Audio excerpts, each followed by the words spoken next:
Hi friends, this video sponsored by Buy Mode Shopping app. நம்ம Buy Mode Shopping appல நம்ம வீட்டுக்கு தேவையான அனைத்து பொருட்களும் பர்ச்சேஸ் பண்ணிக்கலாம்.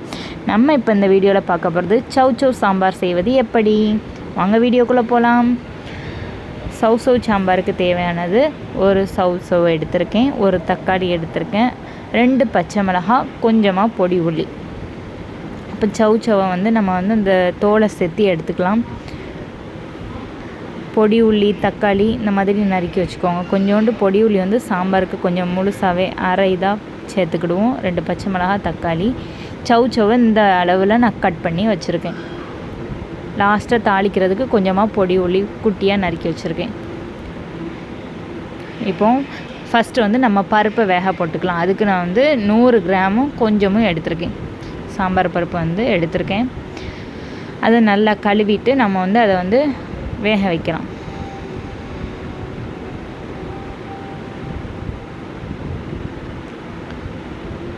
பருப்பை நல்லா கழுவிக்கிடணும்.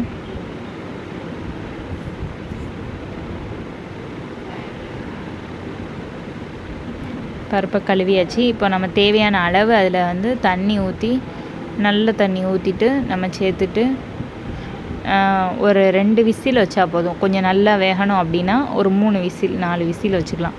நான் வந்து 3 விசில் வைக்கிறேன். ஸ்டவ் ஆன் பண்ணியாச்சு.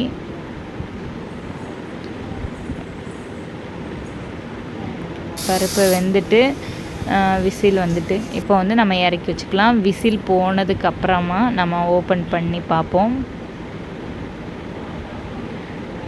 ஓகே, பருப்பு வந்து கரெக்டாக எனக்கு வெந்திருக்கு. இது போதும். நான் வந்து 3 விசில் வச்சேன். தேவையான அளவு உப்பு சேர்த்துக்கோங்க. அதுக்கப்புறம் நம்ம நறுக்கி வச்சுருக்க சௌவையும் எடுத்து அதுக்குள்ளே போட்டுக்கலாம். அதையும் சேர்த்துட்டு நம்ம நறுக்கி வச்சுருந்த தக்காளி, பொடி உள்ளி, பச்சை மிளகாய் இதையும் அதோடு வந்து நம்ம சேர்த்துக்கலாம். தக்காளி போட்டாச்சு, பச்சை மிளகாய், அப்புறமேட்டு பொடி உள்ளியும் சேர்த்தாச்சு. இதை வந்து ஒரு கிண்டிக்கோங்க, கலந்துக்கோங்க நல்லா.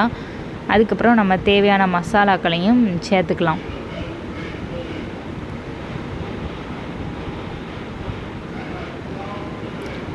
ஒரு டீஸ்பூன் நம்ம வந்து மிளகாய்த்தூள் சேர்த்துக்கலாம். கொஞ்சம் நான் எக்ஸ்ட்ரா குறைய சேர்த்துருக்கேன். கொஞ்சோண்டு மஞ்சள் தூள், அதுக்கப்புறம் மல்லிப்பொடி கொஞ்சோண்டு, அதோட ஜீரக பொடியும் ஆட் பண்ணி தான் கொஞ்சமாக சேர்த்துக்கிடுதேன். அதுக்கப்புறம் நம்ம வந்து காயப்பொடி சேர்ப்போமா, அது காயப்பொடியும் லைட்டாக சேர்த்துக்கோங்க.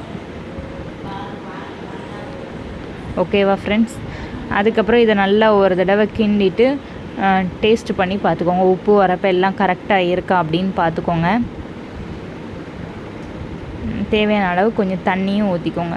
ரொம்ப கெட்டியாக இருக்கும்ல பருப்பு வந்து, அது கொஞ்சம் நமக்கு தேவையான அளவு, நமக்கு சாறு எவ்வளோ வேணுமோ அந்த அளவுக்கு கொஞ்சம் தண்ணி ஊற்றிக்கோங்க. டேஸ்ட்டு பார்த்தாச்சு. இப்போ அதையும் நம்ம வந்து ஸ்டவ் ஆன் பண்ணி வச்சுருவோம். ஒரு 2 விசில் வந்தால் போதும். சௌ வெந்துடும்.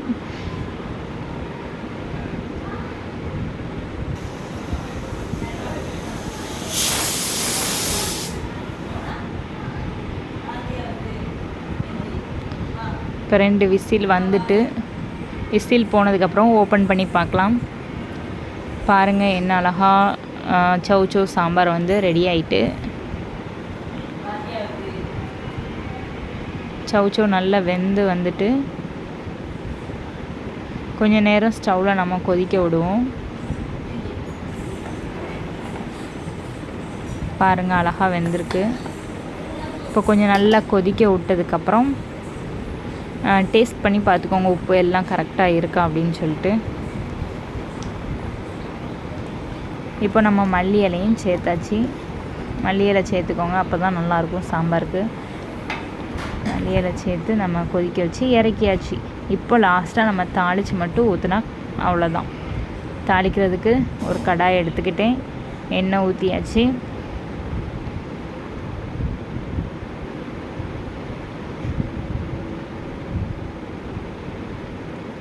அதுக்கப்புறம் எண்ணெய் நல்லா சூடானதும் நம்ம வந்து கடுகு சேர்த்துக்கலாம்.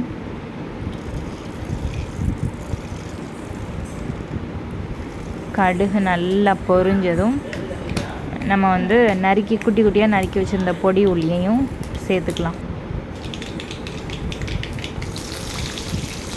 சேர்த்தாச்சு. பொடி உள்ளி வந்து கொஞ்சம் நல்லா வதங்கட்டும். அதுக்கப்புறம் நம்ம கருவேப்பிலை கொஞ்சம் சேர்த்துக்கலாம். அதையும் போட்டு நல்லா கிண்டியாச்சு.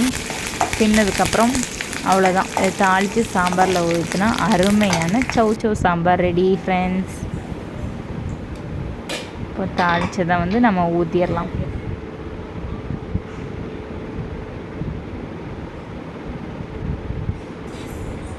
ஊற்றியாச்சு. இப்போ நல்லா அதை கிளறி விட்டுட்டு டேஸ்ட் பாருங்கள், செம்மையாக இருக்கும்.